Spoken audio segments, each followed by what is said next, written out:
Hello and welcome to Impact Africa, our online talk show where we get to have conversations with diverse people and organizations who are impacting lives positively. Yes, this is me, Kemi Akeode Adebayo, aka Mama K. In today's program, I've got my dear sister, friend. She is a multilingual, multi-skilled, honest, kind. I could go on and on. Mrs Oluwatoyin Olajide-Azanor. She's an educator, trainer, and she does a lot of work in the community in South Africa and Nigeria as well. Dear Toyin, how are you today? I'm very well, thank you, Kemi, and thanks for inviting me here. You're most welcome. Really grateful. You're most welcome. Tell us first, what's your name? What does it mean, Oluwatoyin? What does that mean? And where are you from? And, life growing up. Wow. Actually, my name is so special to me. I say to people, I don't think, it's a common name though, but it carries a lot of weight. Oluwatoyin is a Yoruba name that you would find in the western part of Nigeria, which is where my roots are. And Oluwa simply means God. Okay. Toyin means worthy to be praised. So in essence, my name means God is worthy to be praised. And so I tell people I'm actually praise because I believe that's the essence for which God created me. And so that's the meaning of Oluwatoyin. I come from, of course, the western part of Nigeria. Okay. What state in particular? Let's Actually, go deep.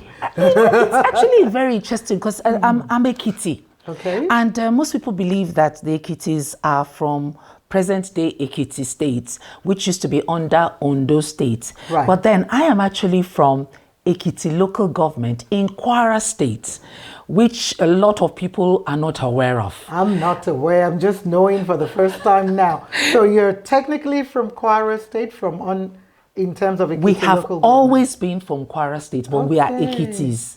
So eventually we got our local government, which was maybe some 25 or so years ago, if I remember, because then the Ekitis in Ekiti State actually invited us to come join them.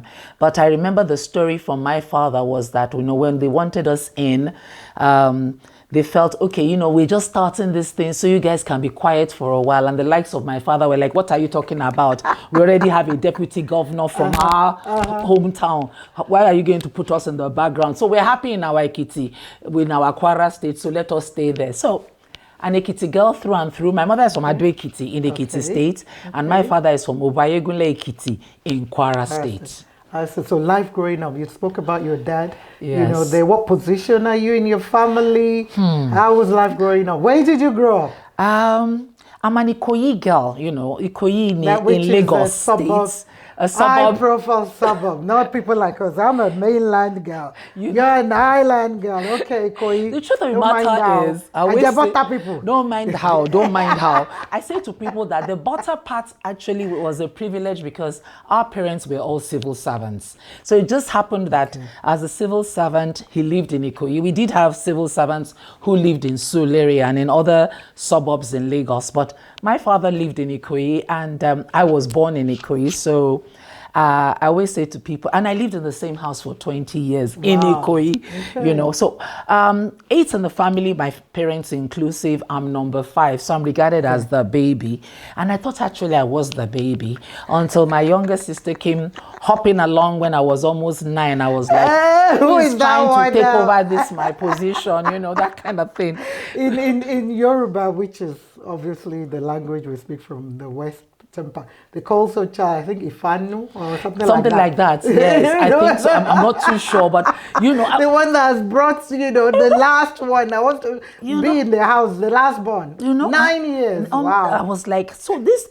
And she wanted me to be her best friend. Can you imagine? I was and anyway. But that was the kind of home I grew up from. Very large family. Right. At every point in time, if we didn't have anybody in the house, we had 10 people. Okay. And so my mother always cooked with a cauldron. I always say to people, there was food. As you were finishing breakfast, lunch was starting. As lunch was over, dinner was starting. So I had that kind of background, And schools? Which schools did you attend? Okay, so schools. Don't mention the schools that my the one that we used to compete with. No, it's just going to be like that, unfortunately. But really, truly it's okay. speaking, I'm prepping myself. It's okay. Truly speaking, I schooled in Ikoyi. I went to Ireti Primary School at McQueen Road in Ikoyi. Right. And then I crossed over into Corona to actually redo my primary 6.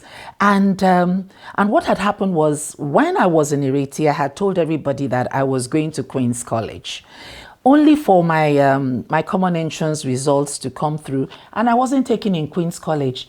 So I told my father that I was already in Queen's College in spirit, you know. So he said, well, you have to write common entrance again. And I was like, yes, I'll write common entrance again, you know. So I crossed over to Corona. My mother had been teaching in Ireti, and she was already a teacher. Your mom was a teacher? My mother was a teacher. Dad, civil servant? Daddy actually also started, you know, in education, and then, you know, he read it. My daddy, we'll talk about those ones as time, I guess, if your questions come along that line. But, you know, my parents were both in, my father actually first in education many years ago, which was actually, I think, there were not too many professions in those days. It was either that or the other, I guess. So anyway, but he moved into the academics, and he read economics. You know, he went to Kwara State College, and then he went to Cambridge, you know, and my mom did education. She schooled in Nottingham Forest in England. So anyway, so that's my background with my parents. And so I crossed over to Corona, did the common entrance, focused, and I got into Queen's College. Awesome. So I was, you know, that divide, that was really, so primary, secondary, and then I went to Christ School in Ado-Ekiti, up school, and then, of course, I mean, my education, so many places. University, Lagos State University for my first degree. And what course did you read? I read English in LASU. And then I did my master's in international relations at Great Ife. Great. Wow, you've been to almost all the schools in Lagos now. How many schools, alumni do you belong to? Well, don't let me go there. You know how it is. LASU, Ife was Queens, masters. You know. So, you know, I'm like Kitty. Now we like to read. I can see that. You know, there's a saying in the Kitty language, or rather in Yoruba language, that says, tí o bá dìwé, Èkìtì máa kà ẹ́. That, in essence, it means if you turn into a book, an Èkìtì man would read you. So, you know, we're always reading. So, how and when did you come to South Africa? And what have you been up to in South Africa, career-wise till date? Because I know you've done a lot of work in the community. Yes. So share that journey. So South Africa, actually South Africa, I keep saying it, well, when no man proposes and God disposes, I wasn't looking at South Africa, I must be honest. We thought the family, you know, thought we were going to actually go to Canada. That was where we were actually pushing for. But then we had this very good friend of my husband's who had said, why don't you come to South Africa? His wife was here, and she had spent maybe just close to about 2 years. And so he was like, come try South Africa. It's a new place. It's different. I was actually a bit, you know, skeptical because, you know, we had heard about what was happening in South Africa. And I remember my statement then was, you want me to go to South Africa where this guy had sang Fire in Soweto? And he was like, no, things have changed though. And I came here in 2004. Where that's about what, almost 18 years now ago. And it was really an eye-opener, you know, because nobody really knew too much about South Africa in the sense that, you know, it's what we had read in the papers, what we had seen. However, I had contact with South Africans because when I was in Queen's College, the federal government colleges opened up for South Africa during the apartheid days. And I remember that I was one of those that had been told to leave my dormitory in Queen's College while the South African students were brought into my school. They were actually put in the federal government colleges. They were at Federal Government College in Janiki, they were in King's College, and they were in QC. So we had met them, you know, and but then, you know, they were shielded because they used to have their lunch before us, they used to have their breakfast, you know. But so we used to look at them and we're like, okay, you know, these people, you know, there was a finesse about them. So I knew a little bit bit about them. So here I was now, in this country that I had seen these people in my school way back then in Queen's College. So it felt like home. There was, a lot of black people. And thank God for exposure, having traveled outside Nigeria a couple of times. It was not difficult for me to integrate. However, cultural-wise, it was a bit of a shocker for me. Because even though South Africans are in Africa, there were certain things that were a bit... that rattled me. But then, like Oluwatoyin, I just always, I'm always someone that jumps into the deep end of things. I jumped in and I decided, well, you either drown or swim. So, and I thank God I swam and here I am today. Before we go for the break, so what exactly have you been doing, in the township? What were some of your work, that you've done and that journey? Because we're going to go into a break shortly. Okay. So what have you been doing, in terms of your work? Well, okay, so I got in here and God was gracious to me. I was highly favored, I must say, and I give God the glory. I got into this country and within 4 months I got a job in a model A school, and that was in Johannesburg. In Johannesburg, yes. My first teaching experience was at somewhat high Park School, and I was an English teacher, the only black English teacher in the school, which got the kids, very interested. That how come this black woman could speak English so well, and I was asked a million questions about, how come I was teaching English and life orientation. So and that was actually how my journey started here. I came first before the rest of the family did, and so I got into that. By the time my family came, we're in ministry. And we were in one of the big ministries known very well back home in Nigeria. So we started with as like volunteer work here with the ministry, because it wasn't the ministry that posted us here. Yes. So my family got involved with the ministry here and we got integrated, which took us into the township. It was Soweto initially, Clip Town, Freedom Park and Orange Farm. So we used to go there on Saturdays, to do the feeding scheme and also to look at the HIV people at Clip Town, at the hospital. And eventually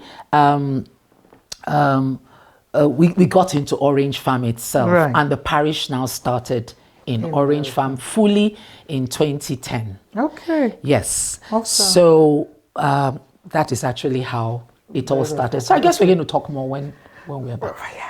We'll be right back.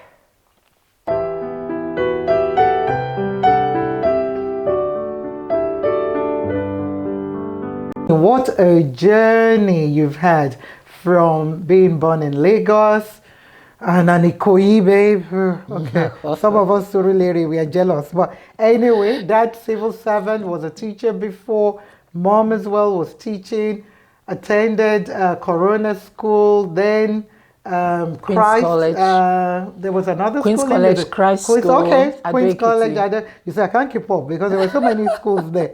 Then you did education, English? Oh, no, actually, I read a bachelor's. I read my bachelor's in arts, not education. Oh, okay. So the education thing came here in South Africa. Came to South Africa. Yes. Okay.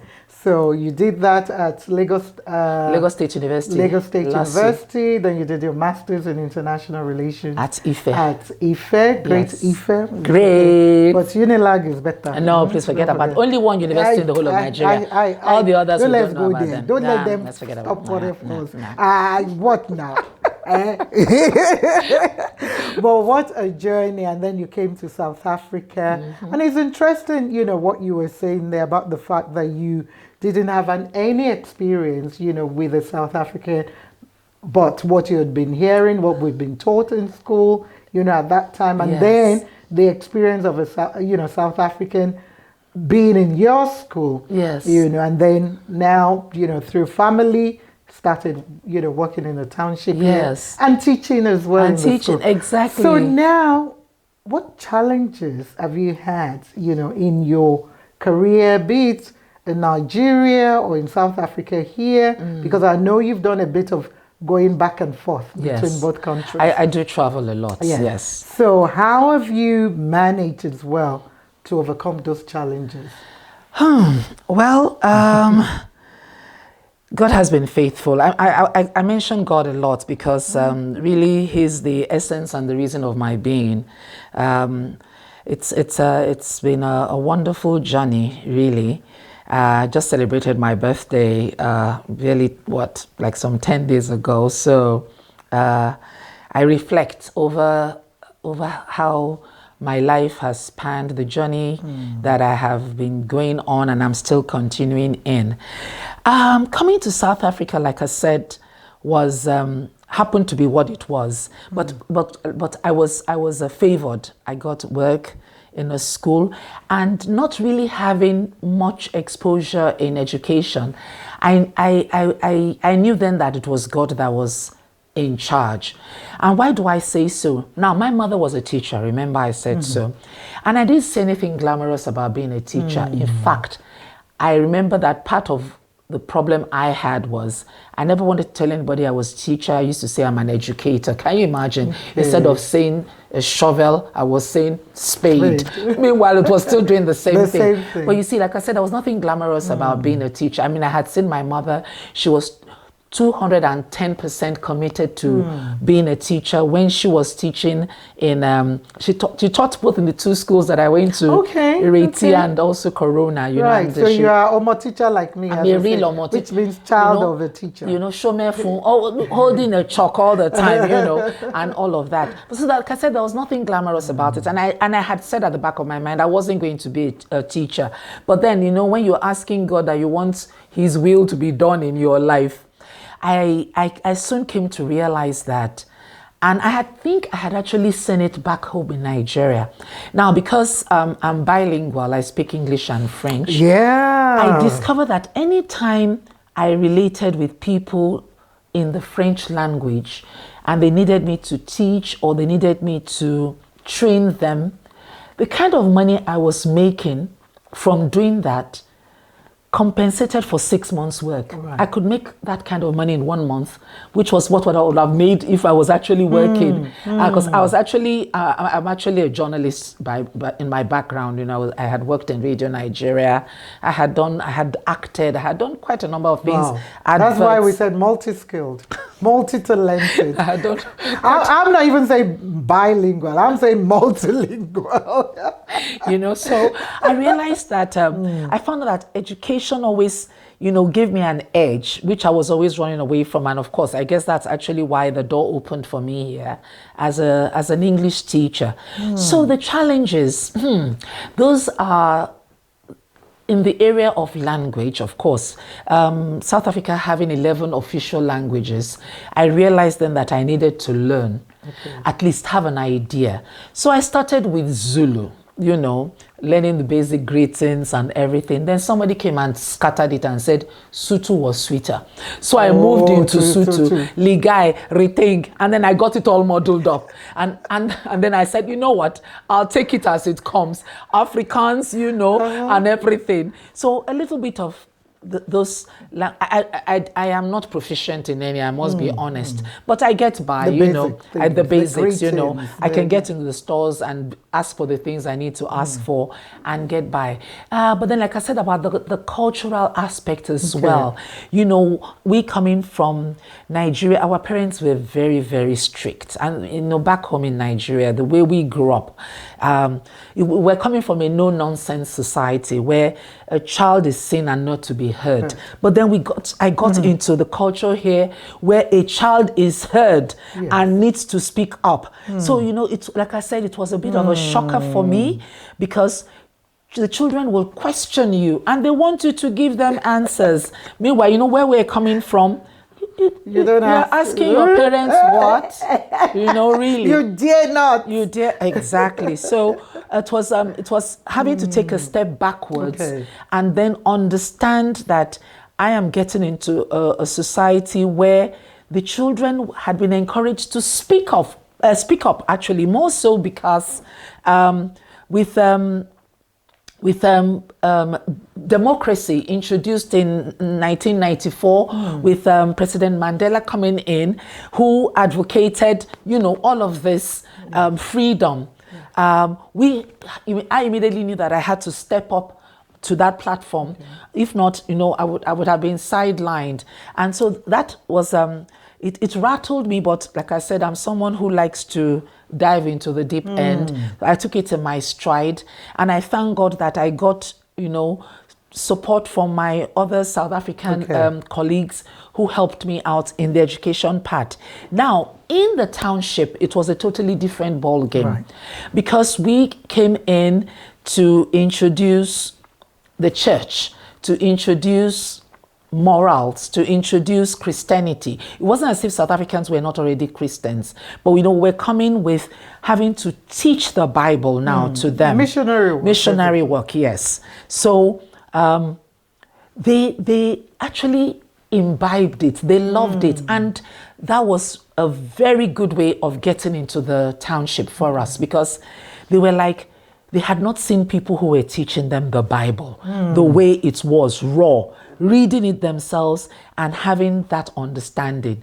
So it was, and of course now I being a teacher, it was such a good avenue for me to be able to teach them the Word of God and get them to ask me questions about the Word of God. Now, I forgot to tell you, my parents are Christians, and my grandparents as well, both on my father's side and my mother's side. My maternal grandfather was a reverend, and my maternal grandmother, my paternal grandmother was a deaconess in the church as well, an Anglican church. So my background was actually Anglican before I moved into the Pentecostal. So that really served as a good background for me to have been able to build on when I got into full missionary work here in the township. Interesting. So journalist, pastor, wow, educator, teacher. I have to call you that teacher, but I think by now you're already used to it. Okay.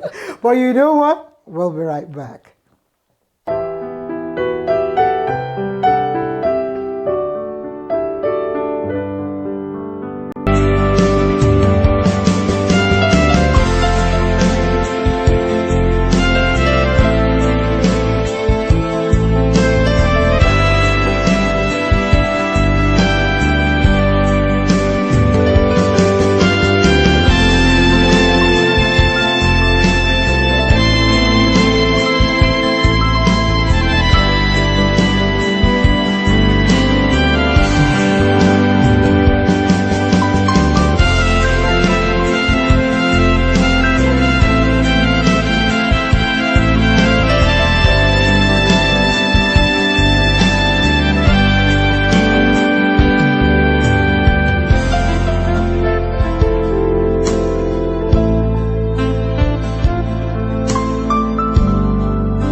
Now, Toyin, the journalist, the pastor, the community worker, educator, like I said before we went on break, obviously there would have been life lessons, that you've had over the years, either in Nigeria or South Africa here, or anywhere else, that you've been exposed to. So please do share life lessons that our viewers, could benefit from.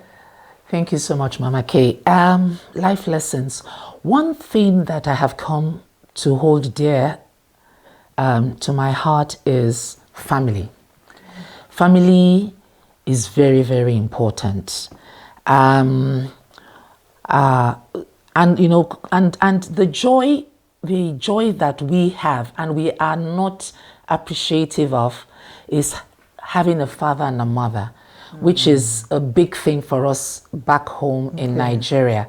Here in South Africa, it's a bit of a challenge. We find a lot of broken homes, and at the average of, in 5 families, you might discover there's only just one that has a real father and mother who are the parents of those children. So we're now saying that, like, in every 100, you can imagine how many broken families we have, so many stepfathers and stepmothers here, there, and everywhere. So I found, I hold on to family. It's a very important thing. And I also see that a lot of Southern Africans appreciate that about us. They see me as a very assertive woman, and then I have, there's a man who is supportive of you and all of that, which they really don't have. And we keep praying that into their lives, that we pray that the men here would rise up and take up the roles they're really supposed to be playing as the heads of the family. We find that it's reversal really here in Southern Africa. The women are the one who are championing the homes, and because of that, we have also taken up this role of having to empower our women. Because if we are going to have to run that race as the breadwinner, then we might as well equip you to do it properly. So, which is part of the kind of work I do. InfiniteSprings Educational Foundation was a registered non-profit. Is that your that is my organization.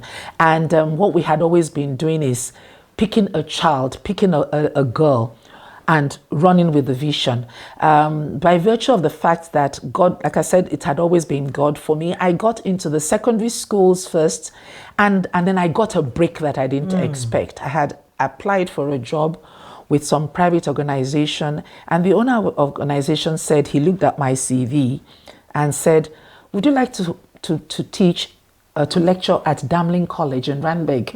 And I was like, for real? And he sent my CV to them. I was called for an interview, and I was taken like that. And this was 2007.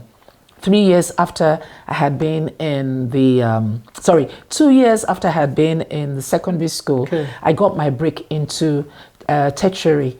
And that was actually a great break that I needed, because that now gave me the exposure into tertiary, which I knew was a more comfortable place for me, and it gave me the time to be able to do other things in mission work and community work, which I really didn't have when I was in the primary and secondary. So it opened up that door for me. So with me being in the tertiary, other tertiaries opened up.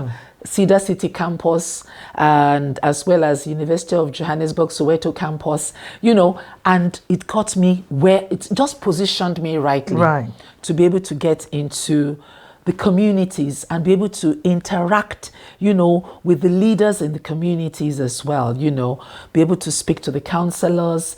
And like I told you, the church was now in Orange Farm. So, we were able to work with them. Now, it now gave me that opportunity to work with the girl child, and also with the women.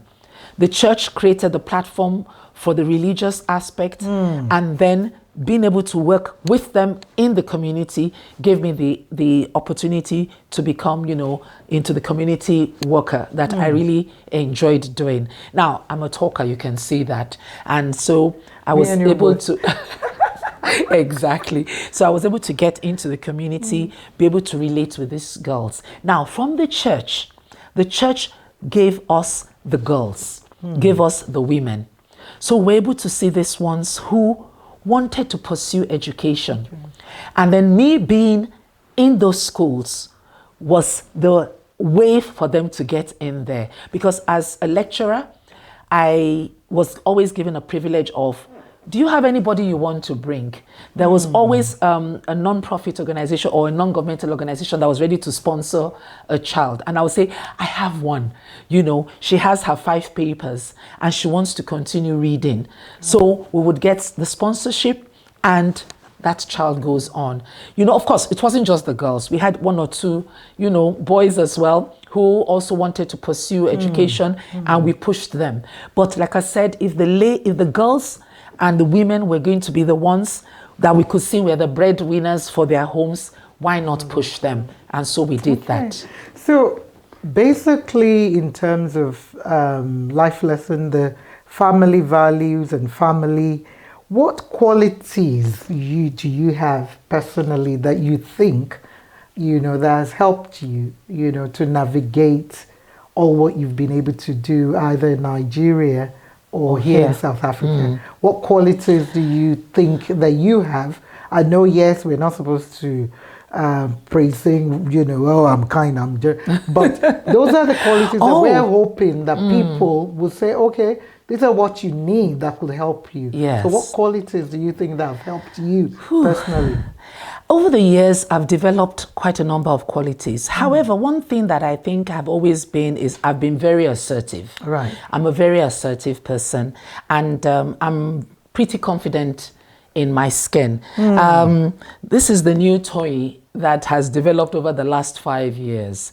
I used to be much bigger than this, and my late uncle, God bless his soul, my mom's immediate older brother, used to call me Oron Box, because I was, round and everything. And even as I was round and everything, I was one person that you just couldn't tell to keep quiet.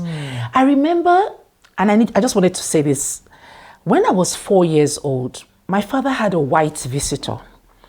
And he tells me this story because I really can't remember too much about it. He said the guy was sitting in the living room in our house then in Ikoyi, and then I went and sat next to him. Apparently I was appraising this white-skinned person. And I can't in the life of me remember this, but my father told me this was what I told the man.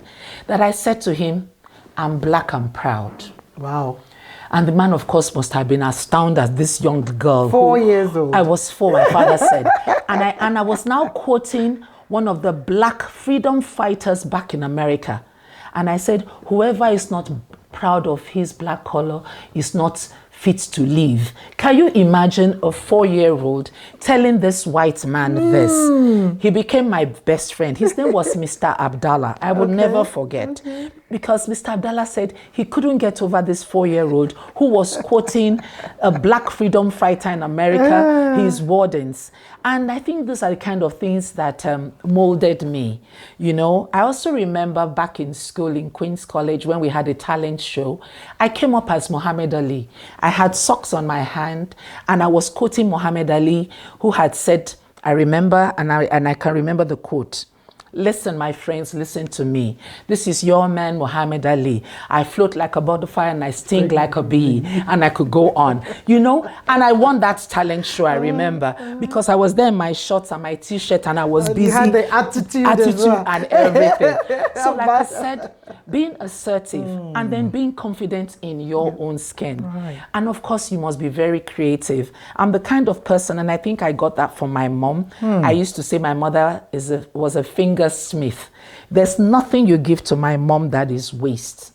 She will turn it into something beautiful. And she taught us. We're 5 girls and I have only a brother.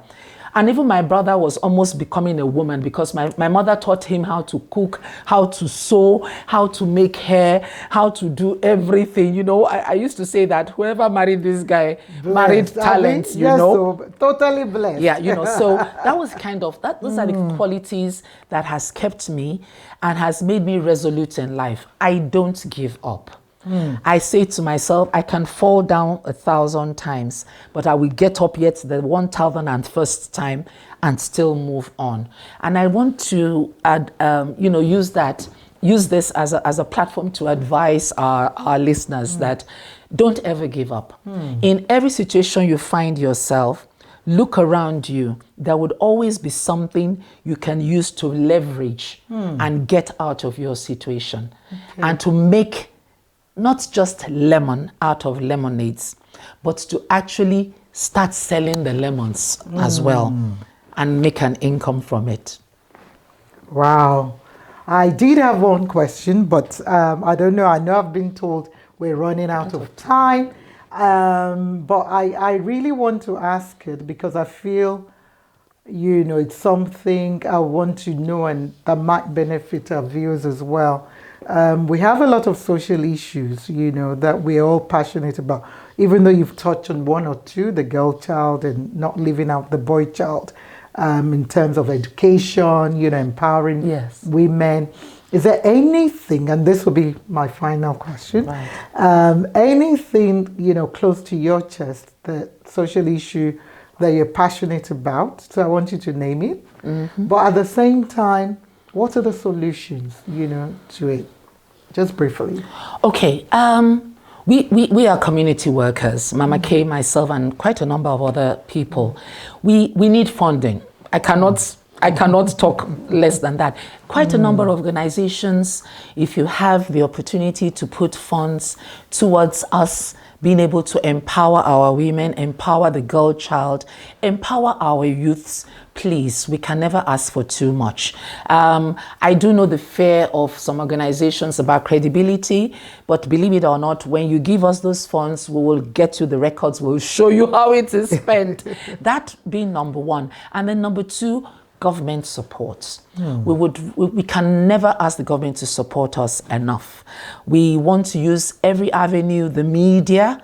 We want to use also, you know, being out there, opportunity to reach out to those in the township. So can I appeal that right now, all this not wanting foreigners in the country, I would like to use this medium to say, please accept us, especially those of us that have the papers. Accept us and see us as that we are your sisters and your brothers. We iron sharpeneth iron. Nobody knows all of it.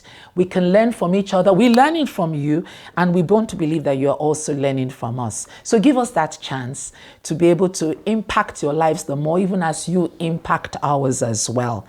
And as these hands fit together like a glove, I believe, you know, when you have hands that join together like this, we can go to places, we can break borders, we can make things happen, you know, and God on our sides, we would reach the ends of the earth. Wow, that was a lot you put there, and you were speaking to our viewers directly there. And thank you, you know, for sharing your story and your journey. I'm sure there's more to come, which we'll come back to, and we'll want to hear more from you, or for you as well, to lead and facilitate as a journalist some of these stories that we're hearing. Thank you. Thank you. I must say thank you, Mama K, for this opportunity. Yes, thank you. So, till next time, guys, I think that's all we've got time for. All other questions we will talk about in part 2. Because remember, we always look into part 2 of series like this. So we will continue the conversation with Mrs. Toyin Olajide-Azanor. I hope you've been blessed and inspired in one way or the other. And this is Mama K signing off and saying, stay strong, stay blessed, stay focused, stay prayerful. God is love. Much love. Thank you.